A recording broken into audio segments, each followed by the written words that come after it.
Olá, gente, sejam todos muito bem-vindos ao canal do Questionador e hoje nós vamos falar sobre o projeto de emenda à Constituição 241, ou seja, até o falar da PEC 241 ou PEC da maldade. Justificativas para a PEC 241. Eu fiz esse gráficozinho até mesmo porque tem muita coisa para falar e eu acabo não me perdendo, tá?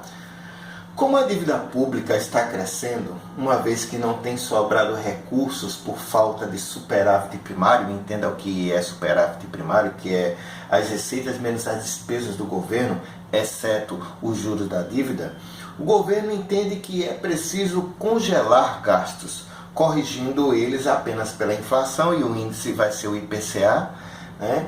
Mesmo que a situação ruim se reverta, para poder pagar o serviço da dívida. Observa que eu grafei aqui juros e serviço da dívida. Por quê? Porque uma coisa é você ter o superávit primário e outra coisa é você pagar o serviço da dívida, que inclui os juros mais o principal. Ou seja, o governo quer criar superávit para poder pagar não somente os juros, mas também pagar parte do principal e diminuir o montante do endividamento do país. Tá?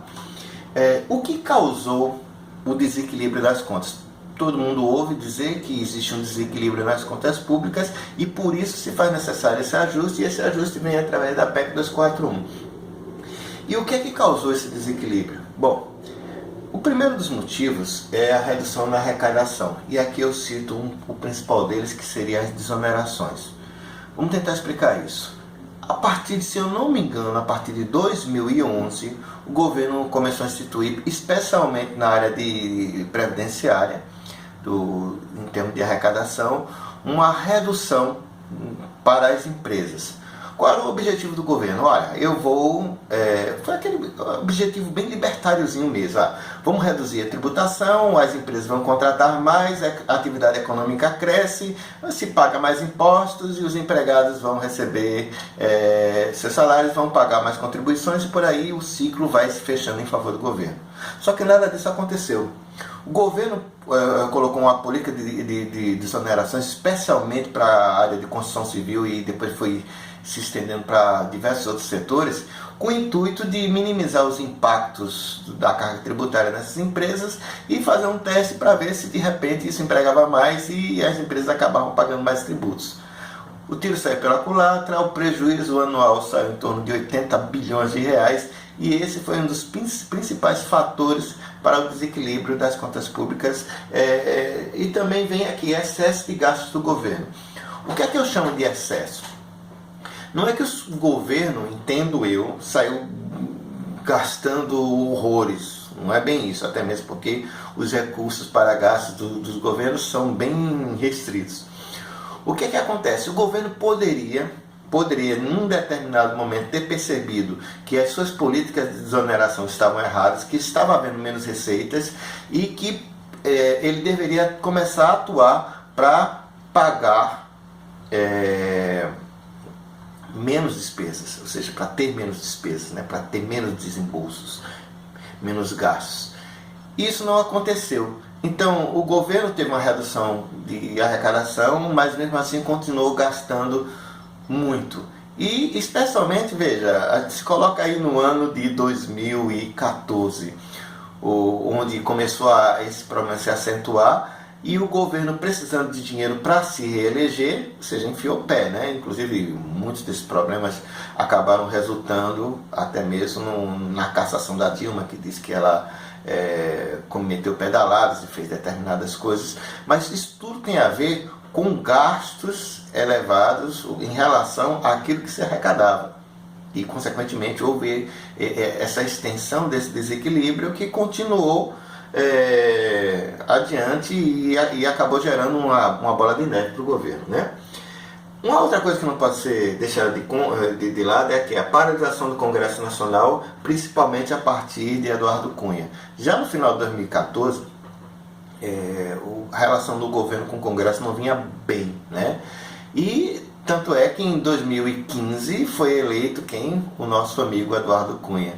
E a gente não pode esquecer que se o governo Dilma cometeu diversos erros, o Congresso Nacional também foi partícipe dessa confusão toda, porque ele estagnou o Brasil, não se votava nada, mesmo questões importantes para a economia foram deixadas de lado, e isso tudo resultou até mesmo numa insatisfação geral com o governo Dilma, e isso implicou também em sua cassação, né? Ou seja, não se derruba um governo popular assim tão facilmente, o governo estava muito discreto, lógico, tiveram diversos fatores, e a gente tem que lembrar que até 2013 o Brasil estava, se não me engano, no sexto lugar entre as economias do planeta.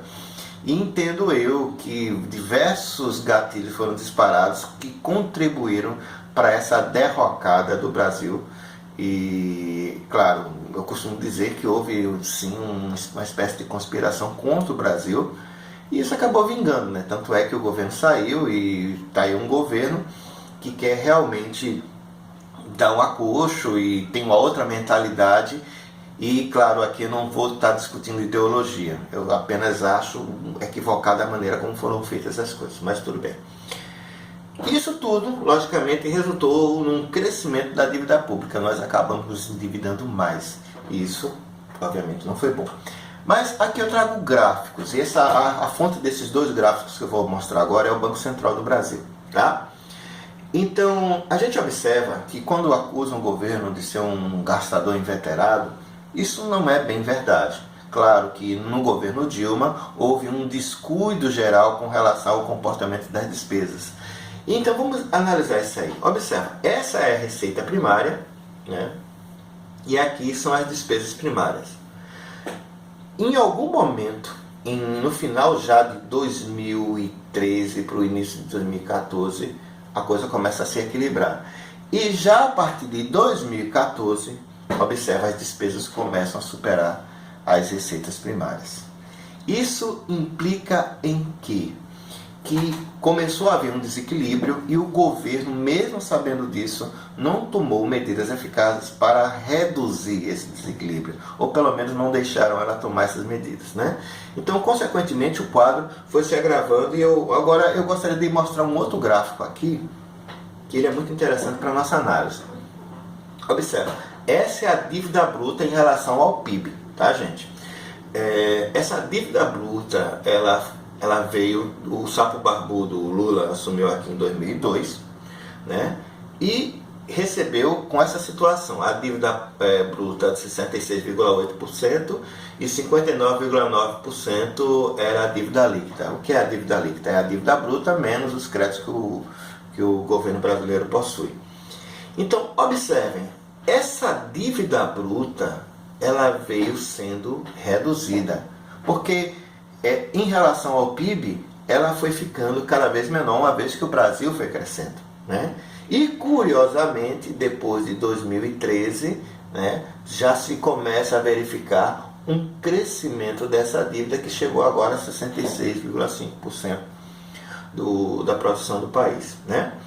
Agora, é importante observar que o sapo barbudo recebeu uma relação proporcional aqui em 2002 muito pequena, ou seja, 16 pontos percentuais era a diferença entre a dívida bruta e a dívida líquida, ou seja, nós tínhamos uma dívida líquida também muito elevada. E observa que o sapo barbudo conseguiu reduzir isso aqui, chegando aqui em 2010 em 38% do PIB.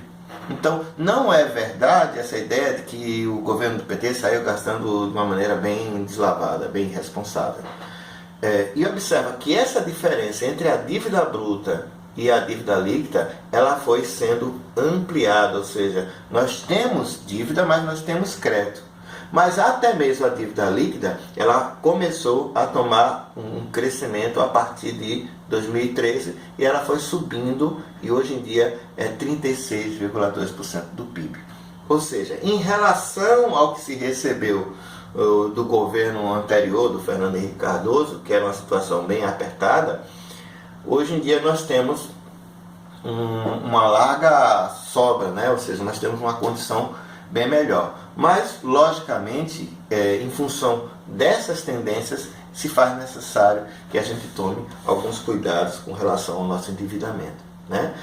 Isso ajuda a desfazer aquela fábula que o governo vinha gastando desorganizadamente e que, ou seja, isso aqui é a fábula da formiga e da cigarra. Quem não teve infância, isso aqui é a formiga vivia cantarolando, a formiga vivia trabalhando e a cigarra vivia cantando, ou seja, e aqui se guardava provisões para gastar no inverno. E essa aqui não queria saber de nada. Quando chegou o inverno, a cigarra morreu e a formiga ficou lá no bem bom, com ar-condicionado, aquecimento, muita comida. Vocês entenderam a moral da história. Mas essa história parece não ser bem verdade em relação ao que foi apresentado, senão em relação ao comportamento do governo relativo a 2013 em diante.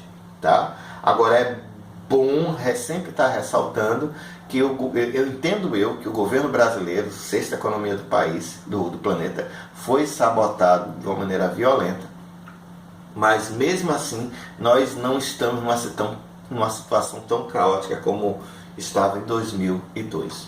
Tá? Um novo governo, como qualquer governo, e aí eu não vou isentar nenhum governo passado, né? Em um sentido amplo, ele mantém os privilégios nos poderes, né? A gente tem que lembrar que, sabendo que ia ser publicada essa PEC, mesmo assim, foi dado um reajuste de 41,4% para o Poder Judiciário. E sem contar que os juízes em si já possuem diversos privilégios. A gente sabe que, por exemplo, o Moro, com o acúmulo de remunerações, chega a ganhar R$80 mil por mês, né? E outra coisa, privilégios a parlamentares e ao Poder Executivo, eles se perpetuam, ou seja, pode haver claro que os gastos foram limitados e vão ser corrigidos pelo IPCA, tem um teto, mas isso não quer dizer que parlamentares e os senhores do Poder Executivo vão perder determinados privilégios. Outros setores primordiais que poderão ser atingidos para que esses benefícios desses senhores não sejam prejudicados. E isso é o ponto ruim, porque a gente sabe que tem muita gordura por conta de diversos privilégios concedidos a diversas pessoas, né?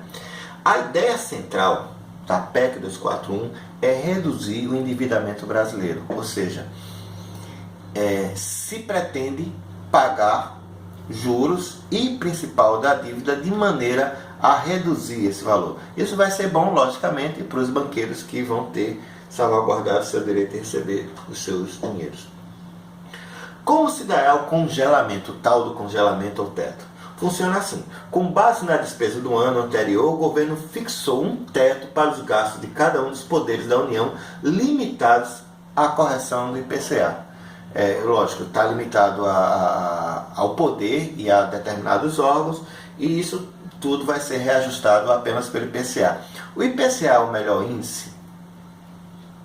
Não, porque o IPCA ele é específico para determinadas atividades e, por exemplo, ele não vai acompanhar a inflação médica, que a inflação médica foi mais do que o dobro do valor do IPCA, não vai acompanhar determinadas inflações e acaba cometendo uma injustiça com determinados outros setores que sofrem reajustes inferiores à inflação e poderão ser beneficiados com esse tipo de coisa.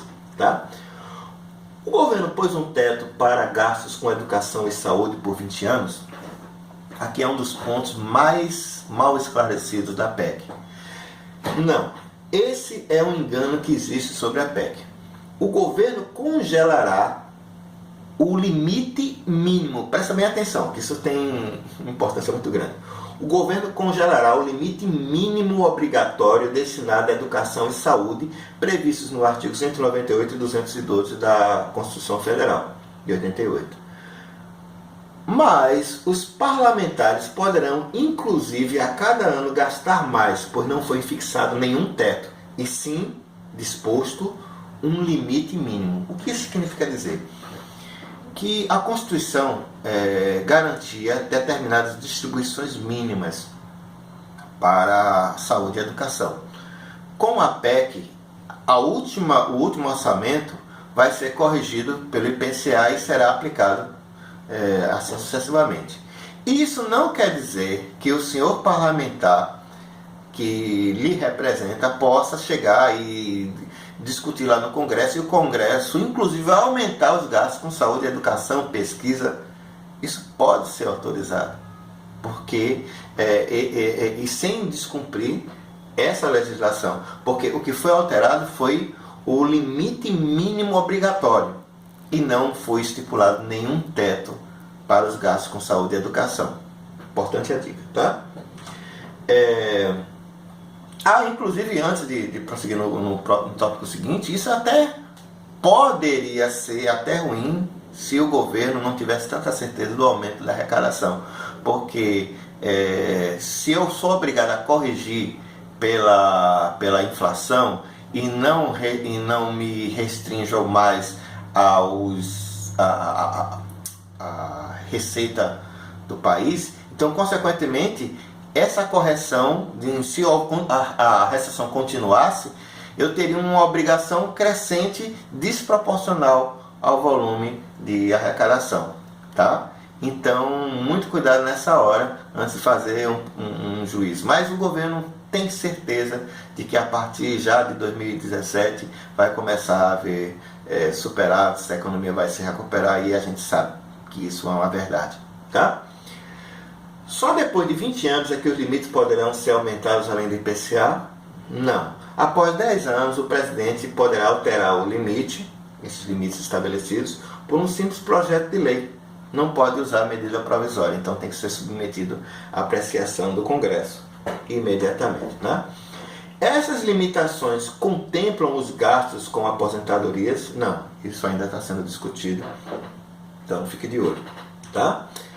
O congelamento dos gastos é ruim para o país? Claro que sim, mas infelizmente é absurdamente necessário. Se não é dado um freio nos gastos públicos, em algum momento o país poderá perder toda a credibilidade, e acreditem, a coisa ficará muito pior. Exemplo, Grécia, Portugal, Espanha. Então, nada é tão ruim que não possa ficar pior. Então, é muito importante fazer algum tipo de congelamento. Da forma como foi feito, é ruim? Eu acredito que tem erros técnicos que me surpreendem, o Meirelles está errando assim. Mas, em linhas gerais, limitar gastos é muito importante, tá? Estados e municípios estão obrigados a seguir a PEC? Não e sim. Não legalmente, não há nada que os obrigue, porque a lei é federal. Mas, como todos devem à União, Estados e municípios, haverá condições semelhantes para que esses entes renegociem, inclusive, as suas dívidas. Tá? Como posso fixar um limite de gasto para o ano que vem se eu voto o orçamento no ano anterior? Porque a inflação do IPCA não aconteceu até o final do ano, e como é que eu vou saber? Ora, a PEC prevê que se faça o ajuste no ano seguinte, de forma que o gasto cabe no orçamento, ou seja, é feito um orçamento e no ano seguinte é feito o ajustamento para que se adapte a essas condições. Tá? Se não cumprir a PEC, o que é que acontece? Se os entes federativos e governo não... se os poderes não obedecem à PEC e se os órgãos não respeitam, em relação aos estados.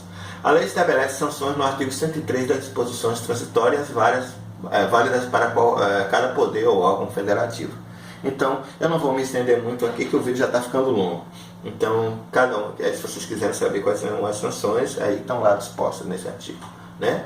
Conclusão: a PEC é necessária, mas o governo gasta mal e mantém privilégios extremamente gordurosos. Isso acontece em qualquer governo. É muito importante que as pessoas comecem a demonstrar sinais de indignação, porque se essa situação se perdurar, continuar, a gente vai ter esse tipo de desequilíbrio, ou seja, pessoas ganhando muito dinheiro às custas do nosso dinheiro pago em torno a título de impostos, e isso é injusto, é imoral, e a Constituição Federal brasileira diz que a moralidade é um dos princípios da administração pública. Então, não vamos ficar calados, vamos protestar contra essas desigualdades que existem lá dentro do setor público, né? Elevados salários, acúmulo de aposentadorias, benefícios indiretos, tentativa de limitação de gastos sociais, etc., contribuem para o entendimento de que a preocupação principal do governo não é com o povo. O governo tem uma preocupação muito grande com o capital, com as empresas. Já vem sendo discutido, principalmente através de um movimento popular, o MBL, já vem sendo discutido a questão de retirada de supostos direitos, porque eles estariam sendo um entrave ao crescimento do Brasil. Particularmente, eu acho que existem alguns desvios, sim, em alguns direitos concedidos, em elevação de salários acima da inflação, o problema da irredutibilidade, e entre outras coisas, mas também acredito que a coisa para ser feita tem que ser feita de boa fé. Não basta simplesmente sucumbir direito, fazer os direitos sucumbir. É preciso fundamentalmente que a gente tenha muito cuidado quando a gente vai retirar direitos, para que a gente não permita ser explorado de uma maneira indefinida, tá bom? Bom, no mais, muito obrigado a todos. Valeu!